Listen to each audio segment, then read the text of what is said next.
Entonces, que Elena White hace, ¿sería correcto que todas las vías estén cerradas en nuestra escuela para que los estudiantes no puedan beneficiarse de esta luz?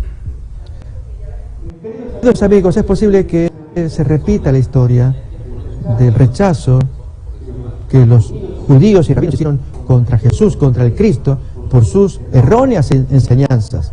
Y cuando el Cristo apareció en escena y dijo verdades, la gente estaba confundida y debía escoger entre lo que los rabinos decían y lo que Jesús decía. Miremos un ejemplo. En San Juan capítulo 12, en el Evangelio, allí Jesús revela algo acerca de su inminente muerte. Cuando habla de esto desde el versículo 30, miramos allí en adelante, y especialmente la pregunta que le hacen los judíos de esos días. Esto que tú estás revelando, ¿qué es esto? Si hemos aprendido otra cosa. O sea, quisiera hacer el paralelo entre esta porción que leemos a continuación de Juan 12, 30, que Jesús revela su muerte, y la comprensión judía, por causa de los maestros de aquel tiempo, errónea, y entonces no armonizaba, no encajaba. Leemos pues entonces Juan capítulo 12, desde el versículo 30 en adelante. Respondió Jesús y dijo: no ha venido esta voz por causa mía, sino pensaba que había habido un trueno o algo raro, un sonido que apareció. Jesús sigue hablando más todavía. Ahora es el juicio de este mundo. Ahora el príncipe de este mundo será echado fuera. Y yo, cifrado de la tierra, a todos atraeré a mí mismo. Y decía esto dando a entender de qué muerte iba a morir. Así que notemos que el texto claramente dice a entender acerca de versículo ahora siguiente, 34. Le respondió la gente: nosotros hemos oído de la Biblia. Allí aparecen textos como Isaías capítulo 9, versículos 6 y 7, que el Cristo no perece para siempre. ¿Cómo pues dices tú que es necesario que el Hijo del Hombre sea levantado, sea muerto? ¿Quién es este Hijo del Hombre? ¿Qué versión es esta que tú nos estás trayendo? Si hemos escuchado de la Biblia otra cosa que dura para siempre. Entonces, en lugar de dar más detalles, más bien anima a que creamos, que la gente crea en Él, como leemos a continuación. Entonces Jesús les dice: aún por un poco está la luz entre vosotros. Andad entre tanto que tenéis luz, para que no os sorprenda la luz. Porque el que anda en tinieblas no sabe a dónde va. Ustedes están en tinieblas porque tienen una versión de cómo tienen que ser las cosas, pero el texto bíblico ya dice otra, y estoy apoyándome del texto 53, que habla de la pasión de Cristo. Lo más, en Lucas capítulo 24, en el diálogo que tiene con los discípulos, allí aproximadamente por el versículo 40, y sus amados discípulos camino a Emaús, y los tiene que reprender, y ellos que dialogan con el maestro. Hoy es el tercer día de lo que ha acontecido y estamos consternados. Aún las mujeres fueron al sepulcro y ellas vienen confundidas diciendo que vieron espíritu, ángel, que aún dicen que Jesús vive. En fin, ese es el contexto. Entonces, miremos allí ese diálogo y una frase importante de parte del maestro. Lucas capítulo 24, desde el versículo 40 en adelante. Vamos a comenzar, hermanos, a retomar el servicio, y para ello lo vamos a hacer cantando el himno Lema.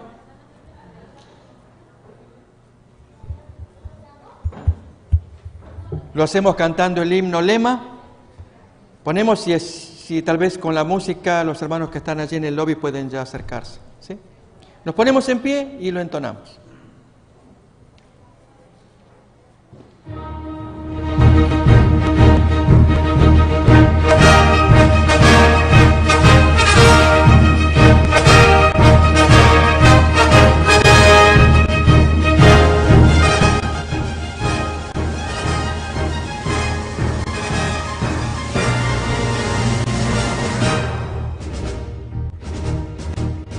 Un mensaje daremos al mundo de Jesús y su muerte en la cruz, historia de amor y gracia, historia de paz y luz, historia de paz y luz, pues Jesús volverá muy pronto.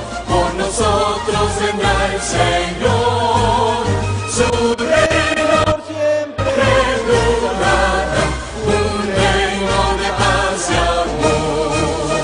Una advertencia al mundo debe ser hoy nuestro cantar, un himno de fe que proclame las nuevas de salvación, las nuevas de salvación, pues Jesús volverá muy pronto, por nosotros vendrá el Señor, su reino por siempre durará, un reino de paz y amor.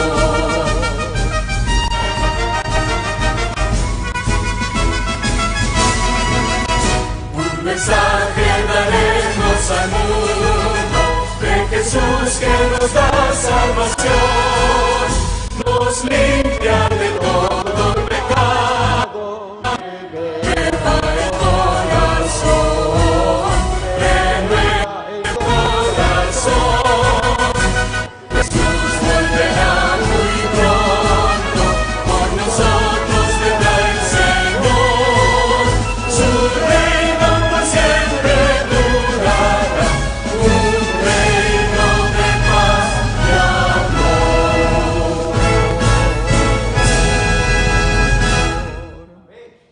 Mis hermanos, les invito a que nos arrodillemos, pidamos la bendición de Dios en la última parte de la reunión de esta noche.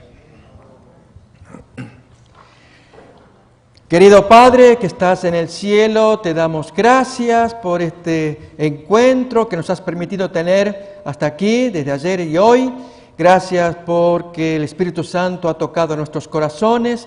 Tú agitas tan agradablemente nuestro espíritu para encontrar satisfacción en el aprendizaje, en las cosas que oímos, pero especialmente que pones delante de nosotros la grave responsabilidad de tomar acción, de tomar partido para creer, amar y hacer estos puestos de avanzada que se nos desafían a cada uno. Querido Padre, pedimos que nos sigas acompañando en lo que queda de esta noche y aún mañana. Lo pedimos y agradecemos en el nombre de Jesús. Amén. Tomemos asiento, hermanos.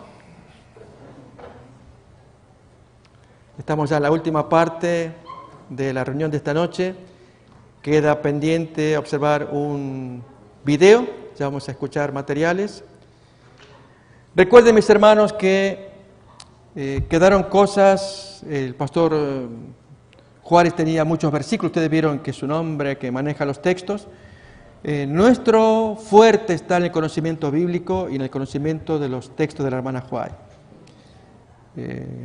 Estamos transitando un camino que va a ser muy criticado. Gente, incluso hermanos, que nos dirán, tú estás loco o loca. Déjenme que les diga algo, hermanos. ¿Me permiten? Hace unos meses atrás me tocó predicar en esta iglesia un tema. Era uno de los pioneros, digamos, de los primeros acá que se escuchaba de dejar las grandes ciudades. Y había una visita no adventista.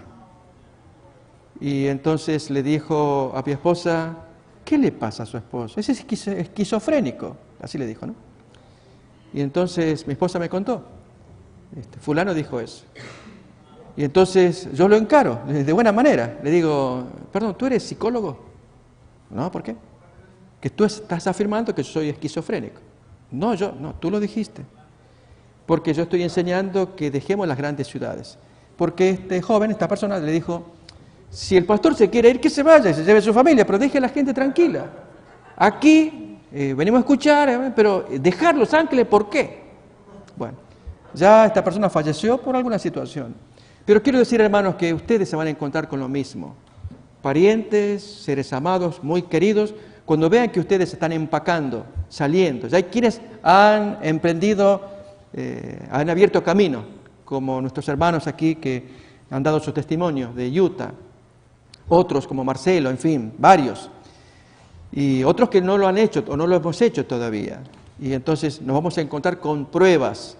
Así que atesoremos todos los textos bíblicos, todas las citas de Elena White que podamos, De paso van a quedar los videos para quien los quiera descargar, tenerlos, para atesorarlos, repasarlos cada tanto. La información útil siempre va a ser la bíblica y de la hermana White, para que nuestra fe se sostenga y así transitemos el camino que nos queda, que va a ser un camino no agradable de rosas, sino de críticas y de dificultades materiales, físicas para nosotros también. ¿Sí?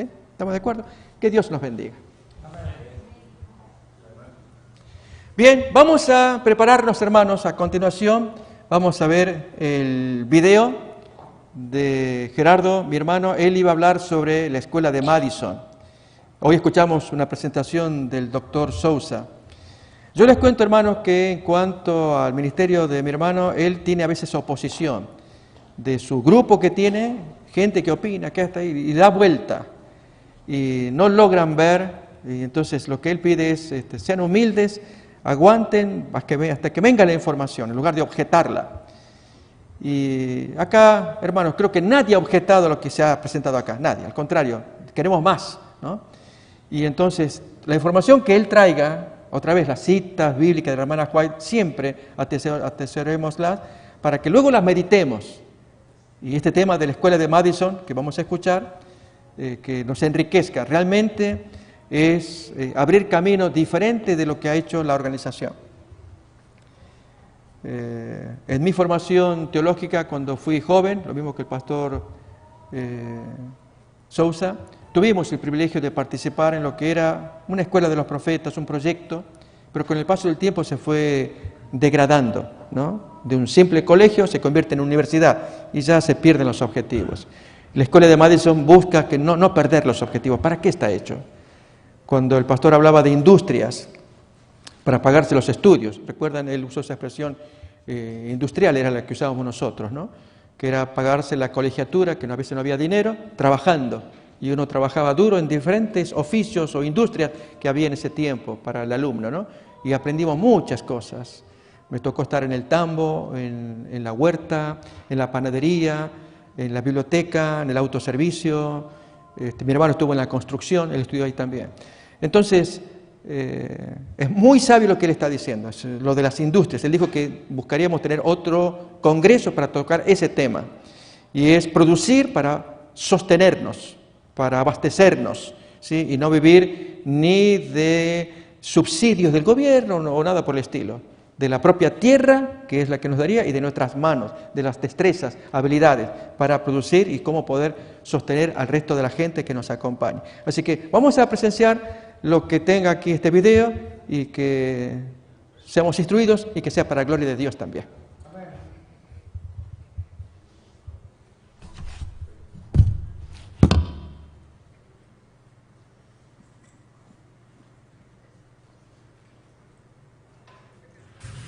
Muy buenos días y feliz sábado para todos los hermanos que nos siguen en este momento desde la Alhambra, California, en Estados Unidos, deseándoles un feliz sábado. Les saludamos en Cristo, acá vuestro amigo y hermano en Cristo Gerardo Contreras desde Alemania, en Europa, haciendo una transmisión para este hermoso congreso sobre los puestos de avanzada. Ayer vimos lo que no era un puesto de avanzada. Hicimos una introducción de lo que sí realmente era un puesto de avanzada para ver la diferencia que existe entre lo que el Señor mostró y lo que el Señor no mostró y no debemos hacer igual. Hoy vamos a hablar un poco más en profundidad de lo que es un puesto de avanzada. Y vamos a tocar el tema de lo que es puesto de avanzada según la orden de Madison. ¿Qué significa esto? Así como ayer hemos preparado unas diapositivas para presentar. Voy a leer las citas tanto de la Biblia como de los testimonios de la sierva del Señor Elena de White. Entonces, una orden religiosa, nosotros sabemos que es en sí un grupo de personas, ahora lo vamos a definir más exactamente. La pregunta primera que nosotros podríamos hacernos es, ¿existen órdenes religiosas? Sí, existen. En el Antiguo Testamento tenemos dos órdenes religiosas. Una está en Hebreos, capítulo 6, donde se habla de la Melquisedec.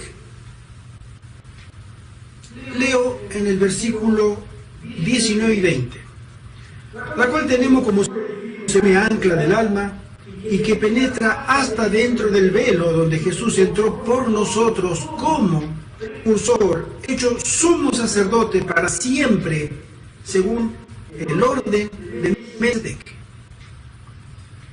Y tenemos también la orden religiosa de Aarón, la orden que también está en Hebreos 11, y dice así: si pues la perfección fuera por el sacerdocio levítico, porque bajo él recibió la ley, ¿qué necesidad habría aún de que se levantase otro sacerdote según el orden de Melquisedec y que no fuese llamado según el orden de Aarón? La orden de Aarón, o la orden levítica, dada a los hombres por ley y por el sacerdocio como tipo de un sacerdocio superior en el cielo. ¿Qué significa una orden? Volvemos a la de antes. En la definición en internet hemos encontrado mucha, pero voy a poner la que se acerca más a una comprensión común. Una orden religiosa es una comunidad organizada en la que cada individuo pretende consagrar su vida a Dios a través del seguimiento de ciertas reglas basadas en el carisma de su fundador, en nuestro caso, nuestro Señor Jesucristo. Ciertas reglas, estas que son únicas e irrepetibles. Una orden religiosa, para ser catalogada o definida como orden propiamente dicha, tiene que tener una característica que no se repita en otra orden religiosa. Las hacen únicas. Por ejemplo, en la Iglesia Católica existen muchas órdenes religiosas. Tenemos los jesuitas. Ellos son los intelectuales dentro de todo lo católico, ¿no? Son conocidos por ser muy intelectuales. Especialmente se concentran en la acción. Son famosos por sus ejercicios espirituales de los yolas. No los podemos encontrar en otra orden religiosa. Y también son muy especialistas en la educación, por la educación. Los dominicos, vamos a dar características breves sobre diferentes órdenes religiosas, son mendicantes que viven de la limosna de los demás. Eso es lo que lo caracteriza a los frailes dominicos. Los franciscanos también son devotos de la pobreza y la caridad. Las carmelitas descalzas, otra orden religiosa femenina, ellos desean retornar, o ellas especialmente, desean retornar a la vida centrada en Dios con toda sencillez y pobreza, pero en claustros. Ellas están enclaustradas, no la pública. Los salesianos, también, que son los grandes intelectuales dentro de la Iglesia Católica, ellos tienen una devoción a la ayuda de María Auxiliadora, a la Virgen María, para ellos, centrados en la educación de los jóvenes y los pobres. Por ejemplo, ¿no? Una orden religiosa se sustenta principalmente en la comunión que sus integrantes tienen alrededor de una manera de vivir y de hacer presente a Dios en el mundo. Es decir, una orden se basa en la vida en comunidad y en el carisma de su fundador. En nuestro modelo de Madison, la sierva del Señor le llama una orden religiosa. Y la característica que esta orden educativa no se repite en ninguna escuela adventista ni en ninguna otra escuela de cualquier otra denominación o en otro sistema educativo. Básicamente voy a mencionar lo que esta orden ofrece, tiene y ofrece. Dice así: se concentra en el trabajo educativo que nosotros no necesitamos para Dios. Y quisiera recalcar esto, mis queridos amigos, porque a veces, como iglesia de la Odisea que somos, tenemos una percepción muy especial. Es decir, somos ciegos, pero creemos que vemos bien. Sin embargo, el Señor tiene otra percepción de nosotros. Y lo que cuenta aquí es lo que el Señor piensa de nosotros, no mi autopercepción. Es decir, porque no tenga en mi mente una mala percepción, no significa que Dios no la tenga. Entonces, el trabajo educativo, según la hermana White, ya desde antes de la fundación de la escuela de Madison, en la década de 1870, en adelante, 40 años antes, ella decía que la educación de los jóvenes no debía centrarse como el escolástico o el modelo tradicional, ¿no? Y el que habían seguido las iglesias protestantes, que se centraba en educación muchos años, 10, 12, 15, hasta 20 años, y todo el tiempo tenían que actualizar conocimientos. Ella decía, no hace falta, no es necesario, es un tiempo que se puede dedicar a otras cosas. El modelo educativo de Madison se centraba en la educación tras la Biblia y ciertas disciplinas que no tenían tanta utilidad porque el hombre necesitaba saber tanto, ¿no? Y se centraba más en la educación de oficios, muy importante eso. Y en los oficios bastante estaba la agricultura en primer lugar. Eso es algo fundamental. En la escuela de Madison, el mundo tenía contacto con la agricultura, sembrado, cuidado de siembra y cosecha. Y obviamente también en los oficios manuales, ¿no? Eran practicantes del higienismo, la reforma pro salud, para una actividad médica misionera. La finalidad última que tenía esta orden era que podía y debía centrarse en el evangelismo. Tenía otra finalidad. Entonces, la obra médica misionera era la finalidad última de la educación ayer para, según el cielo, tener las credenciales para ser un obrero útil en la causa del Señor. La sierva del Señor escribió lo siguiente. Dice así: los deben trabajar en el plan evangélico. Nunca seréis ministros según el orden evangélico hasta que tengan un interés decidido en la obra médica misionera, el evangelio de sanar y fortalecer. Acudir para ayudar al Señor contra los grandes poderes de las tinieblas, para que no se diga de vosotros maldecir severamente a sus moradores, porque vinieron al socorro de Jehová. Jueces 5. Debido a las instrucciones que he recibido del Señor, tengo valor para levantarme entre vosotros a fin de hablar como lo hago, dice la sierva del Señor, a pesar de las ideas que podáis tener acerca de la obra médica misionera.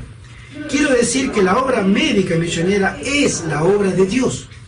El Señor desea que todos sus ministros colaboren en este sentido. Llevad a cabo la obra misionera médica y ésta os dará acceso a la gente. Su corazón movido cuando atendáis sus necesidades. Al aliviar sus sufrimientos, encontraréis la oportunidad de hablarles acerca del amor de Jesús. Consejos sobre la salud para los obreros médicos misioneros, capítulo El Evangelio Práctica. Es interesante esta cita. El Señor aprueba una obra médica misionera y mucho más al final del tiempo, y aún mucho más, mi queridos hermanos, en épocas de pandemia. El COVID le está abriendo las puertas del mundo a los adventistas.